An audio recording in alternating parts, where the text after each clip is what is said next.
All right, so hi, I'm Stephanie Soto. I'm the Assistant Director of Testing and Academic Success here in the Tutoring and Testing Center. And today I have with me Evelyn. If you could introduce yourself. Hi, my name is Evelyn. I am a third-year student at NSU. I am a biology major, and I also work for the Tutoring and Testing Center. I'm a front desk assistant at the moment. Perfect. And thank you so much for joining us for preparing for the DAT OAT. So the reason why these are combined is they have three sections that are the same, but we'll talk about the differences between the DAT and OAT and the process to register for both exams. So before you register, make sure to go onto the website and look at the 2021 program guide. Every year, the program guide changes slightly. So it's really important that you get the most up-to-date information and you're ready for the exam, how to register, what to expect, the timing, the cost, everything is included in that guide. Evelyn, when you registered for the exam, you still had to do the 60 to 90 days in advance, correct? Yeah, so when you register for the exam, you have to wait around 2 to 3 months beforehand. And it's recommended that as soon as the application is eligible for you to open, to do it as soon as possible, because even though you register that same day, you still need a verification key that can be sent like a few days later in order for you to even make the appointment. So if you have, like, say, for example, if you're in May and you want to be able to take the test by, like, for example, July or August, you should try to do it by May, because then you can have that leeway time of getting that verification key so you can have and secure that spot when you want. So it's definitely something you need to plan ahead for your testing date and everything. You want to make sure you have well enough time to get in. All right, and these are the fees for 2021. So for the DAT, the cost has gone up slightly to $495. The OAT is $490.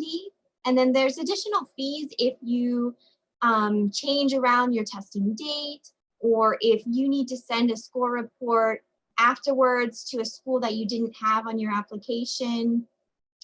So with all of those changes come additional fees, something to think about, as well as a lot of people will take the exam more than one time. So you want to make sure that you budget for that, especially because $500 is not chump change. So you want to make sure that you have enough and you're prepared, because most people do take it at least twice. So going into test day, Evelyn, what was it like for you? So actually on the test day, it was a very obviously it was a very nerve-wracking experience. And so I think that one of the most memorable things was that I made sure that I went really early to my exam. So I had actually a noon exam.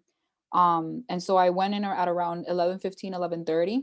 And so once I was admitted, they had time to be able to prove my identity. So something I would keep in mind is that maybe a week ahead of the exam, consider asking them what specifically you need in terms of identification for the DAT. So for example, for me, they asked for two forms of identification, one that had a picture ID, so for instance, like a license, and then the other one was more so just anything that had my signature on it. So like, let's say like a debit card, a library card, etc. And so I made sure to verify that with my testing center before going, and also went over like the basic facilities. So I know that that sounds a little ridiculous, but make sure that you understand where the bathroom is, and where all the other parts are, because something that's kind of like a little unusual about the exam itself is that you're on your own. It's not like the SAT or any other standardized exam where you go into the room and there's 30 other students taking the same test as you. I remember that when I took my DAT, the person next to me was taking their LSAT, like completely different. So it's your responsibility to make sure that you manage your time wisely when you're using like bathroom breaks or excusing yourself. So just make sure that you know where the places are, just so that you're not thrown off and you're like spend like 10 minutes finding the bathroom and then next thing you know you lost your break. Um and then another thing I did as well is that I let people know the day before my exam when it was happening. and I made sure to turn off my phone for like an emergency situation just in case I needed it after. But be sure that you let people know to not bother you during the test and keep that phone away in your locker just because you could get, penalized for it.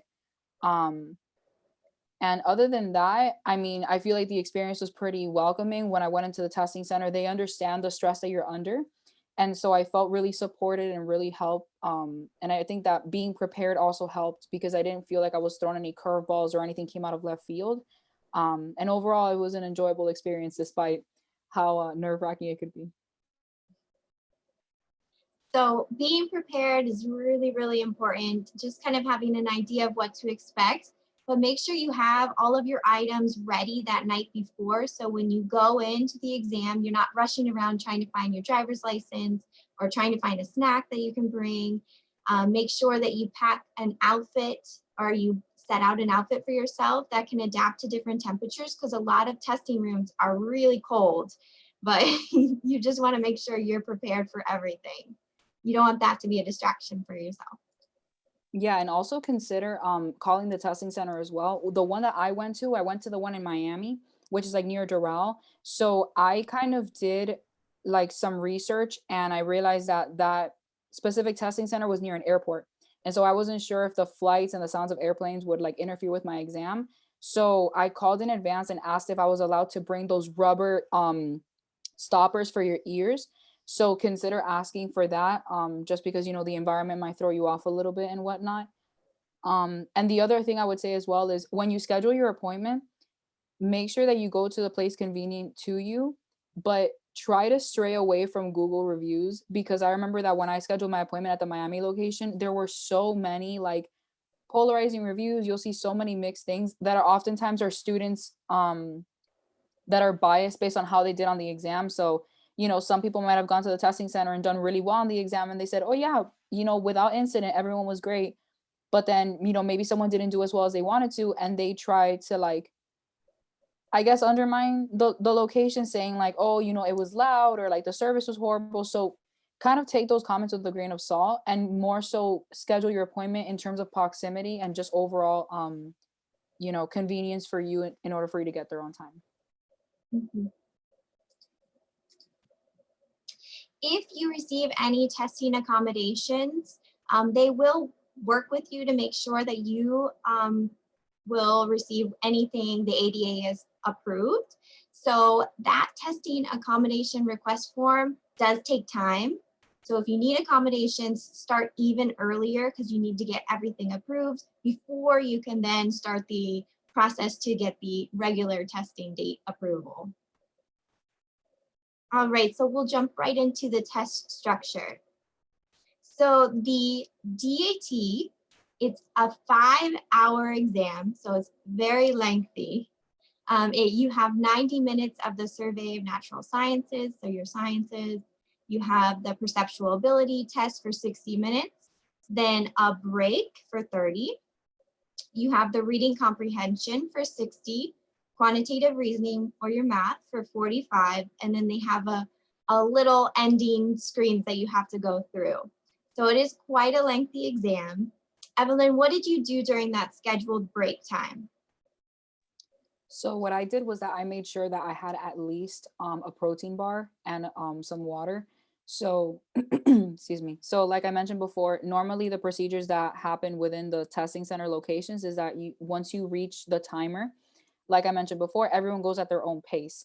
And so since it's not almost self-proctored, you would raise your hand, the proctor would go ahead and relieve of any materials that may not be able to leave the room at the time, and they'll give you your key and they'll say, you have 30 minutes, and they just sort of like let you roam free. However, you're not allowed to use your cell phone or any other devices.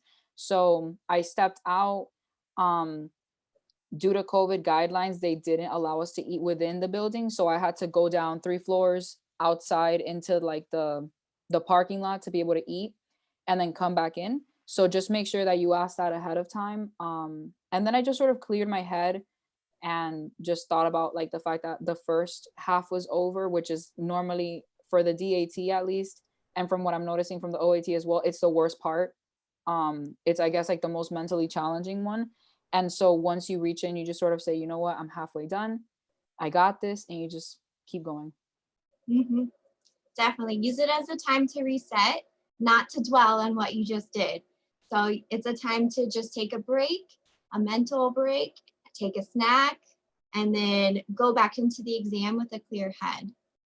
The OAT is really similar to the DAT, so they do have those 3 sections in common. So the Survey of Natural Sciences is the one that you'll start off with, the 90-minute section, and then you move into the reading comprehension test.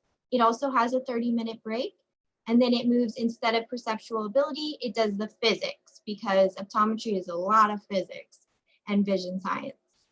And then last section would be your math for 45 minutes. So also a 5-hour exam, quite a lengthy day, exhausting day.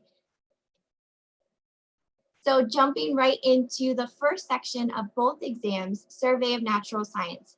It's a breakdown of 40 biology questions, 30 general chemistry, and 30 organic chemistry. It is the longest section, and it is 100 multiple choice questions. So Evelyn, how did you approach studying for this section? Was it what you expected? So when I was studying for this exam, I think that developing my own strategy was the thing that I focused on first. In terms of how I split up my study schedule for the test in general, especially for something like the Survey of Natural Sciences, I took a practice exam in order to determine where I was weakest and where I was strongest.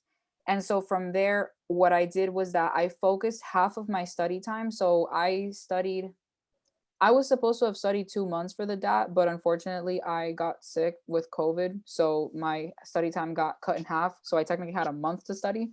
Um, and so half of my time, what I did was just content studying. So one resource that I would recommend heavily is DAT Bootcamp. It is amazing in terms of explaining with the videos, practice questions. And to be honest, I think that the question structure from DAT Bootcamp is almost identical to the DAT. So you won't really get thrown off with the way that they ask you the questions. And so I felt like once I had the actual content down, that's when I started alternating between full length exams and practice exams. Um, and so I think that one thing that I wish I would have done differently, which I'm glad that I sort of did near the end, is, for example, programs like DAT Bootcamp, they'll give you like 10 full length exams. And especially if you're in the summer, you're probably more likely going to be able to do these full length exams. But for example, for me, I had to study in the middle of like October or like in the middle of August. I was studying. And so for me, it didn't seem feasible to spend 5 hours in a day studying when I had 4 other classes to worry about, you know? So time management became a bit of an issue. But what I started realizing was that, you know, for example, if I felt like I was struggling more in the general chemistry section, because even though you have 90 minutes, you know, it's easier probably to answer a biology question that's more theoretical versus you calculating something that's general chemistry related. So I think that I would take practice exams based on the subject alone. And so I would time myself in that and then making sure that I went through it and I was able to, you know, get faster at the certain like topic. And then I think that that overall lowered lowered the time that I spent on questions. And then the last tip that I would give honestly is take the test how it's given to you. Because I've heard students before say, oh, you know, if organic chemistry is easiest for you, take organic chemistry first. To be honest with you, I think that that day is, you know, it's stressful and and it has like a lot of toll on you. And I don't think that you clicking individually through 70 questions is going to do you much good by the time that you get to the organic chemistry section, for example. So just take it as you get it. The first question comes up, try to answer it. If you feel like you can't, or you feel like you're wasting your time, flag it and keep going, but just go sequentially, because also keep in mind that even though it's 100 questions and it's evenly divided by like into 40, 30, and 30, every time that you hit a checkpoint, you are mentally switching gears. So you're going from thinking about anatomy, genetics, or, you know, cellular biology to thinking about general chemistry and then going to organic chemistry. So just keep that in mind. Switching gears can sometimes be a little bit difficult. And so that's why I would say that you would take the test like how it's given to you. So biology, then gen chem, and then orgo, and leave whatever questions you have for the end. But even if you leave it blank because you don't know, just in case, click something. Because even though you might say, I have 40 minutes left and I'm halfway through the test, like I'll flag it, but I won't put anything. And then next thing you know, you have 2 minutes left on the test. You have to guess on 5 of them, and then you have to click back. And so that's where things become a little bit hectic. So even if you're guessing, click something, and then you can get back to it and then see, okay, well, I clicked this, but does it make sense? So just be cognizant of that as well. Thank you. The next section is your reading comprehension. This is a 60-minute section. There's 3 reading passages, each which has about 16 or 17 questions. So it's a total of 50 questions. This one has a lot to do with your time management. So Evelyn, how did you manage your time for this section? How did you manage reading the passage, then getting to the questions and doing everything in within an hour? Yeah, it was definitely, I'm happy to say that my reading section was actually one of like my highest ones, like disregarding the sciences. I guess I just like reading more than math. But when I got to that section, I think that what really helped me was that the first practice exams I ever did, I had no idea what kind of reading we were going to do, because this is very different to, for example, if you know any pre-med students that do the CARS section of the MCAT, it's completely different. The DAT is a very straightforward exam. It's not going to try to um hone in on your ability to take a test. It's very much you either know it or you don't. And so I think that that kind of gives you an advantage. And so I think that my strategy, at least, was, I felt like what worked for me was I didn't read the entire passage, to be completely honest with you. I would look at the question and say, for example, if the article was on crocodiles and it was asking about the crocodile's eyes, the first thing I would do is that I would scroll down to the part where it's talking about maybe like crocodile anatomy, or if I see the word eye in it, I would scroll down, look, find the section, answer the question, and move on. And so the reason I did that is because the section itself in an article, let's say that each one is like around 16, 17 questions. The first like 14 at least are going to be purely factual. You're simply going to be looking into the article and seeing where the answers are. And so the last 3 questions might be like, with which of the following might the author least likely agree? Or, what kind of evidence would the author like to use? Those questions that are more holistic, that makes you look at the article as a whole, obviously gather a little bit more critical thinking skills. But by the time that you've answered all the other questions, you've basically read the article. So you don't have to go over and read the entire thing, when in reality, you kind of are already skimming and reading it while you're looking for the answers. And then also, for example, programs like, for example, when I did DAT bootcamp, it didn't let me highlight, which was kind of like, I didn't like that, because, I wanted to make sure that I remembered where everything was. And it's always nice to be able to reassure yourself by highlighting the answer. But the DAT does allow you to highlight. So please take advantage of that. If you know that the answer is A, highlight it. And that way you don't have to fixate on whether you think that that's the answer or not. And the more highlight you see, the more you'll say, okay, you know what? I did get the answer. I'm okay. And then that kind of gives you a little bit of mental peace as well. Perfect, thank you. And then the third section that the DAT and OAT have in common is the quantitative reasoning. So this is your math section. You are provided with a 4-function calculator. So it's important when you're studying with just a 4-function calculator. You're not using a higher level calculator. And then it covers all of these topics of mathematics. It's 45 minutes and 40 questions. So Evelyn, how did you prepare for this section? Yeah, so I'll tackle the easiest part first, which is the calculator. I know it sounds ridiculous. Please use the computer calculator and learn how to click quickly, because I think that that's something that I didn't think was important at first, but I think that DAT bootcamp, or just on YouTube, you can find out like what the different letters mean. Like, I didn't know what MR, MS, or M plus meant before. But if you know those and you feel comfortable using them, they save you so much time, especially when you're adding a lot of numbers that are kind of like irregular. So just know how to use that calculator is the first thing I would say. And then in terms of the quantitative reasoning section, I think that this could be beneficial or detrimental depending on how you look at it. But for example, I don't like math at all. I've never been, it's not that I've never been good at it. It's just that I don't like the logic behind it. But the quantitative reasoning portion of these exams are not math necessarily. A lot of them have more so to do with logic and problem solving, which is essentially what they're testing you. So I think that something that I did was that, for example, if I knew that I knew how to do equations and expressions, for example, I wouldn't necessarily rely on that because I know how to solve for X, for instance. But the ones that I would recommend to study the most on are like quantitative comparison and applied mathematics, because those sections will give you questions that will be like, you know, Tim wants to get on the bus and you need $2 to ride the bus. If Tim has a quarter, a nickel, or a dime, which of the following statements could potentially make the theory true? And so they give you unsolvable problems, but you have to figure out if whether the information that's given to you is enough to even begin to attempt the problem. And I think that changing that mentality is very difficult when we're so used to seeing math questions that are more related to just computation. A lot of it is analysis. So make sure that you watch videos and you read maybe strategies on how to kind of like develop the mentality or the test taking strategies to take this section. And don't let it discourage you. It is a very short time, but I think that programs, for example, like DAT Bootcamp, I know I keep bringing it up, but that's what I used. The questions were way more difficult than on the actual exam because they really want to be able to test you to your max. And so I think that that's something else that I would say, at least for me, since I really did not like the math section because I never really did well on it. You know, I always reminded myself, this is a standardized test. So yes, prepare, work as hard as you can and really push yourself.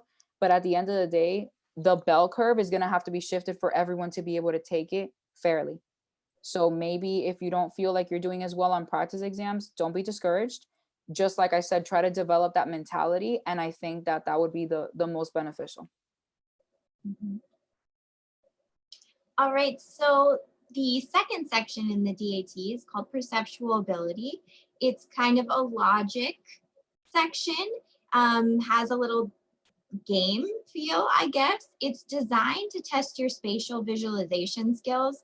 So as a dentist, you'll be interpreting a lot of 2D images for representation of 3D objects.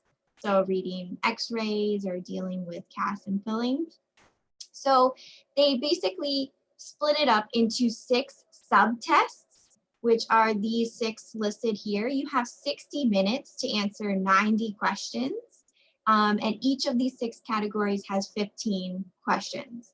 So Evelyn, how did you prepare for this section? So this section I think is the most difficult to prepare for because at the end of the day, it really is just practice. And this part of the exam, although, for example, if any of you are like in any dual admission program or anything like that, the perceptual ability part of the DAT does not contribute to any average, whether academic or science. However, this portion, for whatever reason, is weighted very heavily in dental applications. So make sure that you practice it. Do not overlook it. And it's just practice.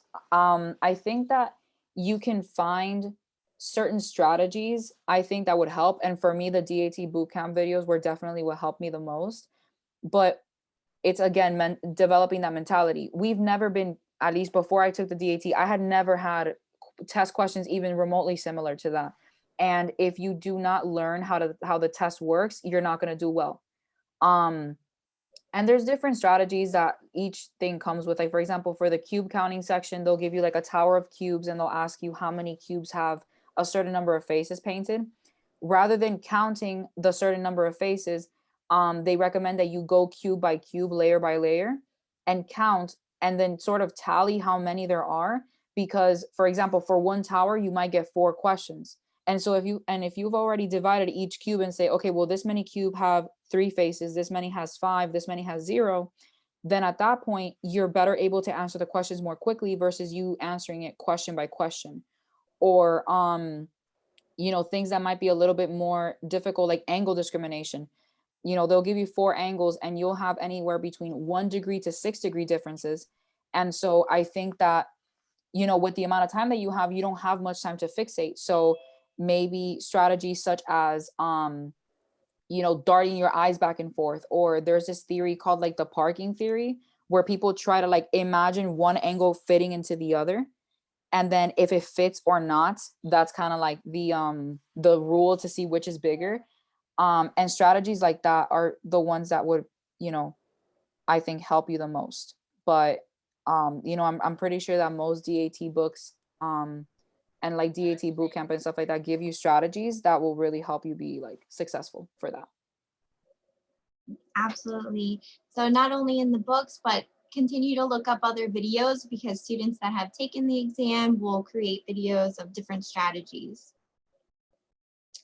The next section, which is the third on the OAT, is your physics. So the physics 1 and 2 will be most of this information. It's 50 minutes to answer 40 multiple choice questions. So timing is definitely a factor for this section.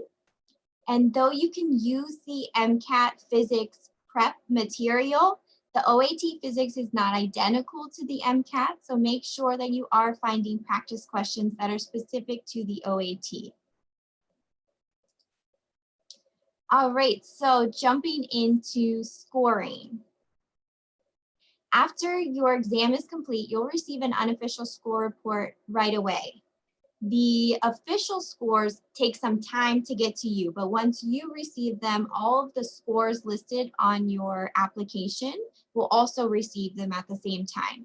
So this says 3 to 4 weeks. Evelyn, is that accurate? I would say so. And if you have any like concerns about your scores getting in and stuff like that, you could always contact the admissions office for whatever dental school you're applying to and ask if they would allow you to scan an unofficial report. Maybe any institution might vary, but for example, for NSU, I had my application turned in by like from July, and I didn't take my DAT until September. And so they let me know that as soon as I took it, just to give them the unofficial report, just so that they could start processing my application. And then once it like went in, it was good. But it did take a minute because I did that in September, and I'm pretty sure that my official ones didn't come in until like near November. Mhm. And if you are planning to retake the exam, there is a waiting period of 90 days.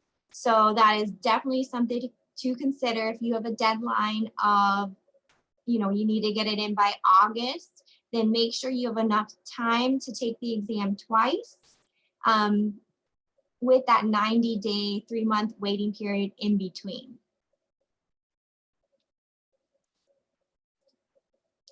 Okay, so the DAT scoring, they use what's called an ability reference system. So they try to make it as fair as possible. So they test like everyone the same day, got the same test. Let's see kind of where they're at with the material and create the DAT score based on that. The lowest that you can get for each section is 1, the highest will be 30. It's very important to list out your top maybe 5 or 6 schools that you're looking at, see what scores they're actually looking for in the admissions to make sure when you're taking practice exams that you're within that range.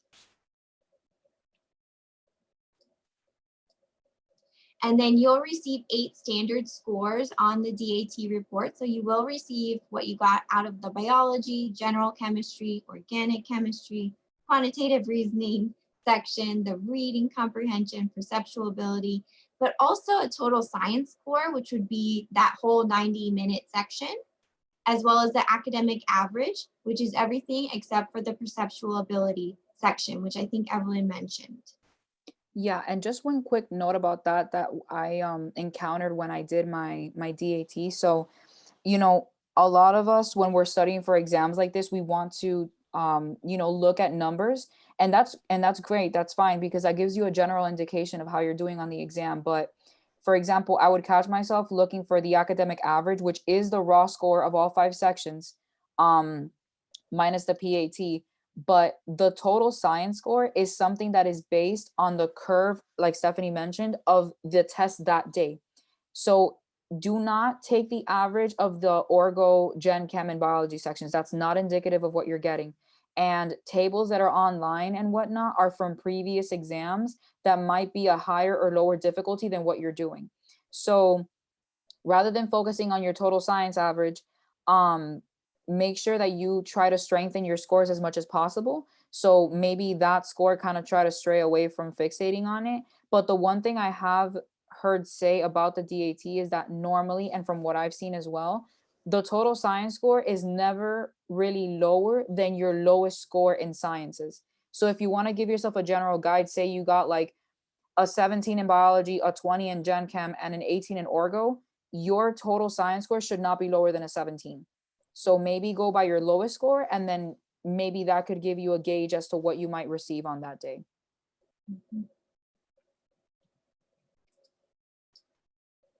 And with the OAT scoring, it's very similar. You'll receive a score for the bio, gen chem, organic chem, physics, quantitative reasoning, reading comprehension, then a total science score, but the total science score actually includes the physics section, and then the academic average, which would be all of your sections. The OAT ranges from 200 to 400. So you definitely, again, want to look at the admissions requirements for the schools that you're interested in to make sure that the practice exams you're getting around that range. Of course, look at your raw score as well. Raw score is just what you got right and wrong so that you can go back and really focus your study plan. All right, so jumping right into creating a study plan. So this is quite a lengthy exam, 5 hours to take an exam. It's very important that you not only know the material, but you have enough energy to focus and maintain your stamina over that 5 hours. So really finding your pace, finding your timing as you're taking practice exams or as you're studying is very, very important.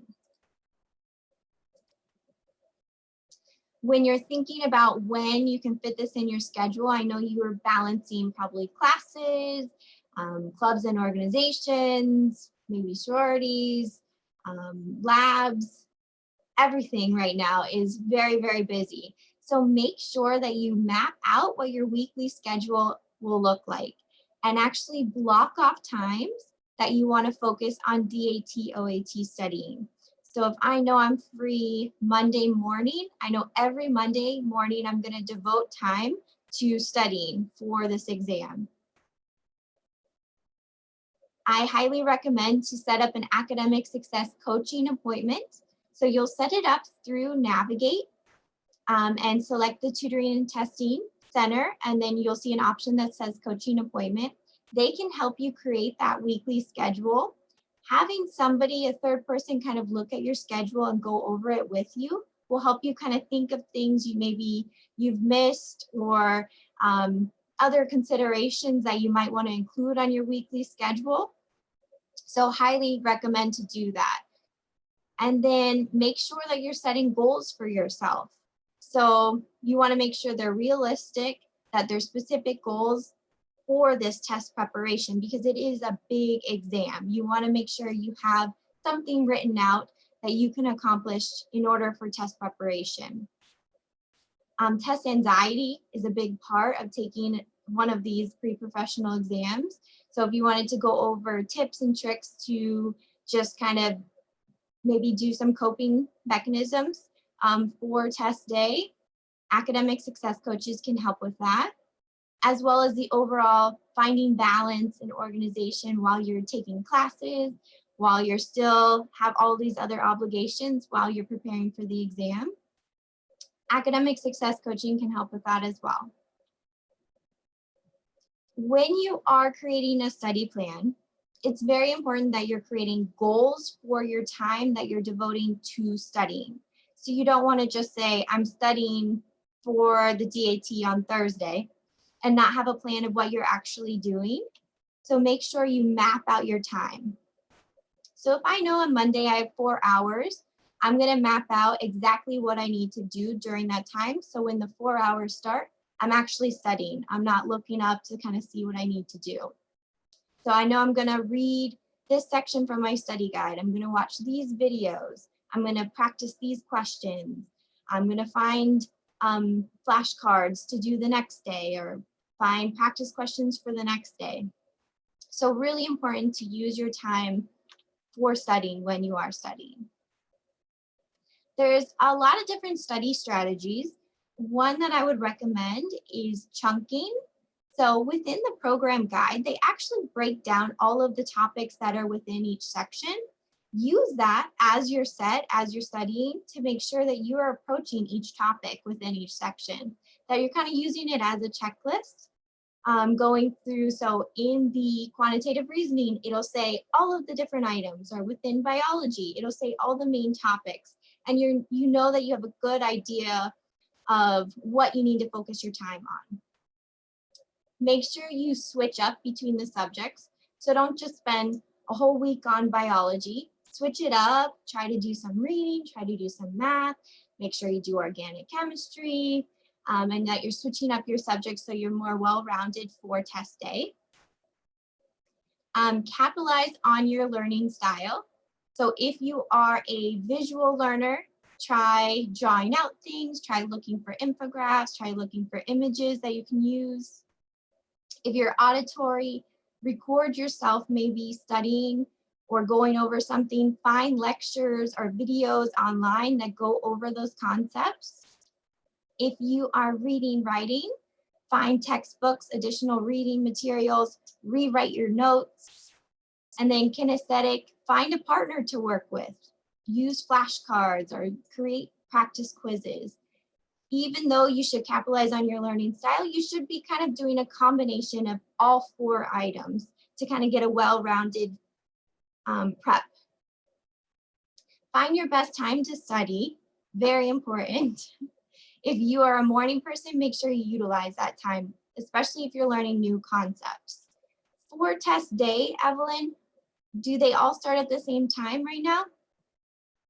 So if I'm not mistaken, the DAT I think has an 8 a.m. section and a noon section. Okay, perfect.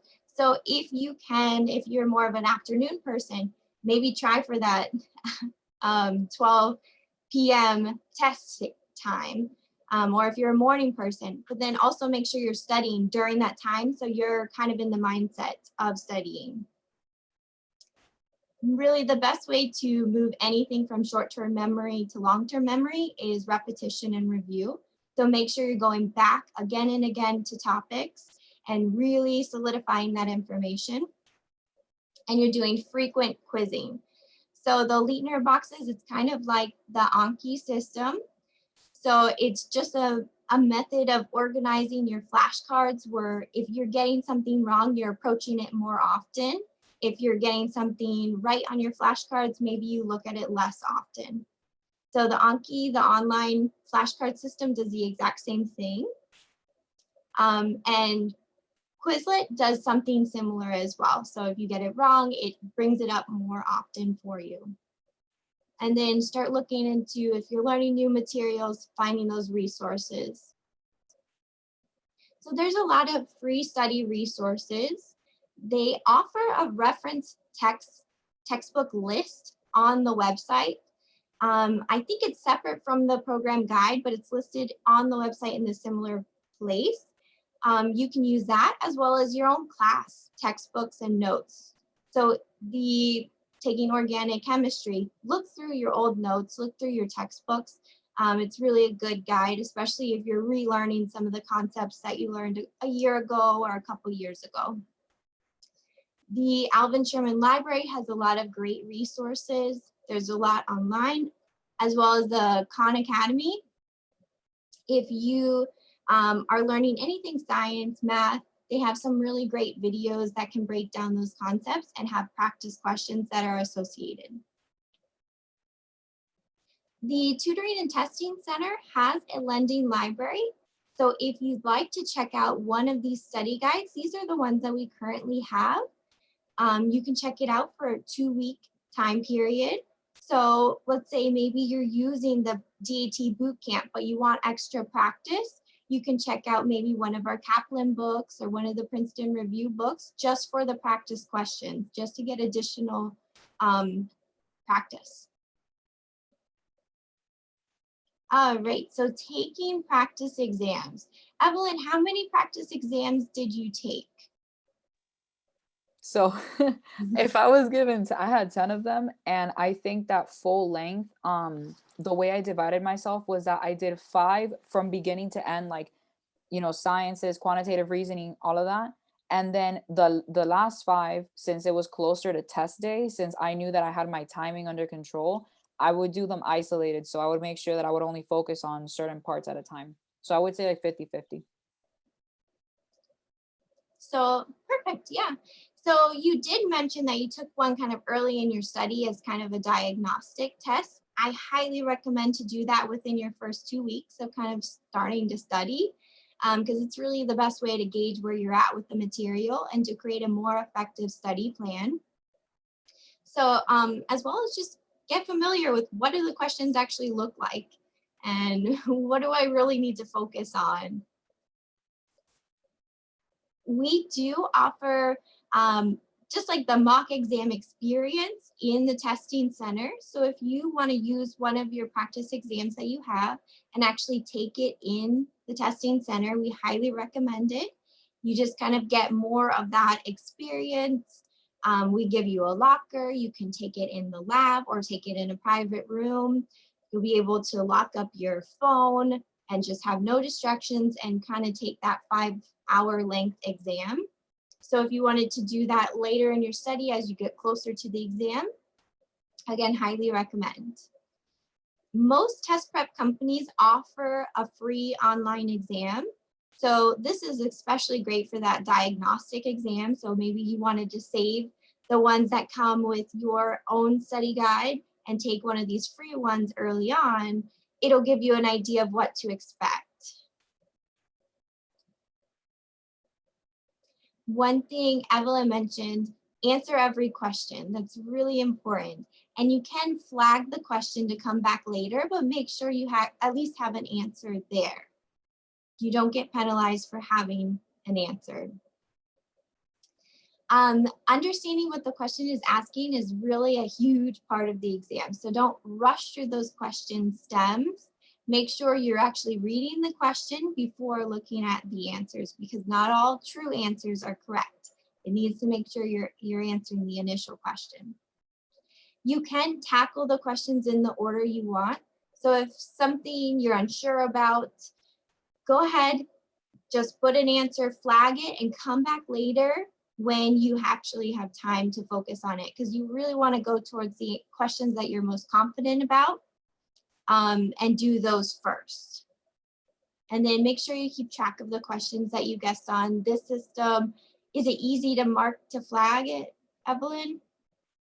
Yeah, and the first 15 minutes, some people like use it to kind of like breathe and meditate, but at the same time, make sure that you use that time to figure out how to flag and review and stuff like that. But overall, it's a very user-friendly exam. It's not as modern, it's a little bit on the older side, but it's pretty easy to follow.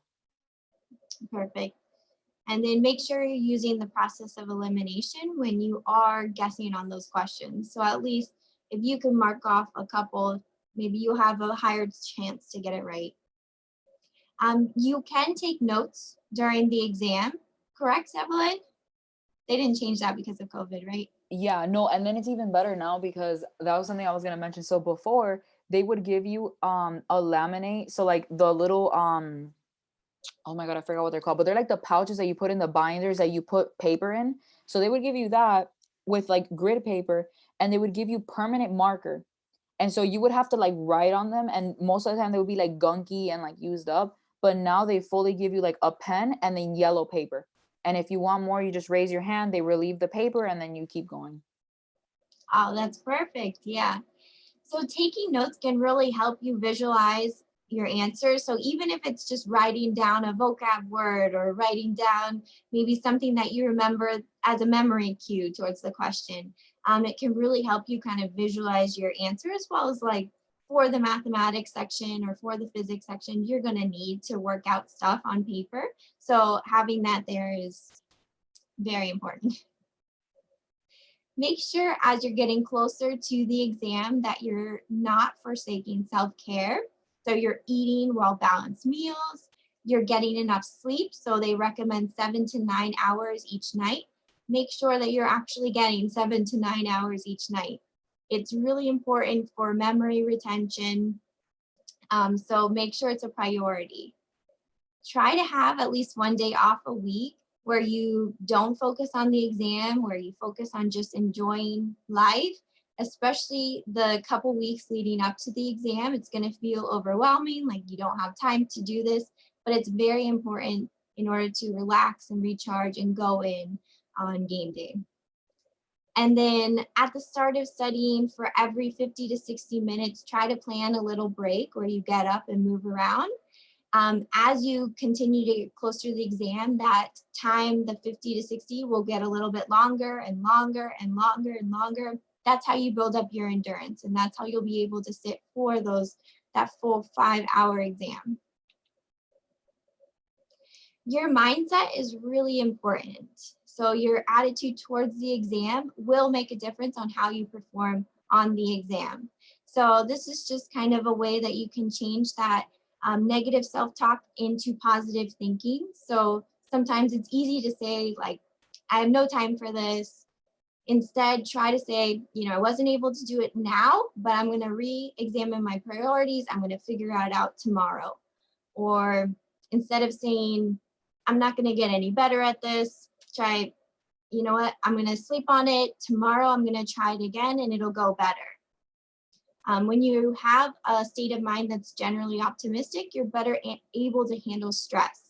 And this exam comes with a lot of stress. Okay, so we do have 3 practice questions if you'd like to participate. So Evelyn, if you could go ahead and read the question and the answer. Okay, so the question is, what region of the brain controls the breathing rate?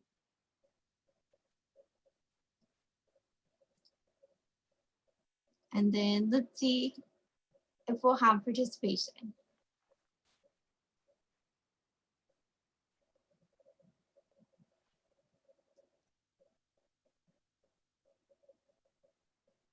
We should have put like cue Jeopardy music or something. It's okay. All right, so let's see what it is. Awesome, A. Great job. All right, the second question, Evelyn, if you could read it. So the tick bird feeds on parasites on the skin of a rhinoceros. This is an example of which of the following relationships?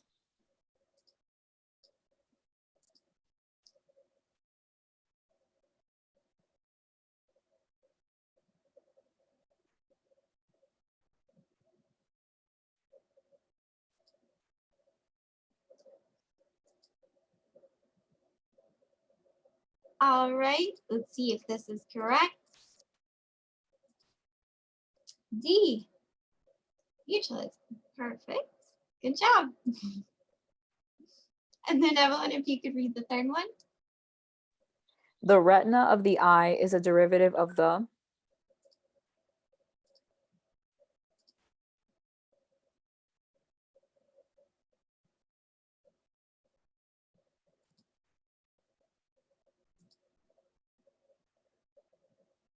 All right, and let's see if we're correct. So B, the ectoderm. And fun fact, this was actually from a practice DAT, not OAT exam. All right, so I'm going to go ahead and stop recording.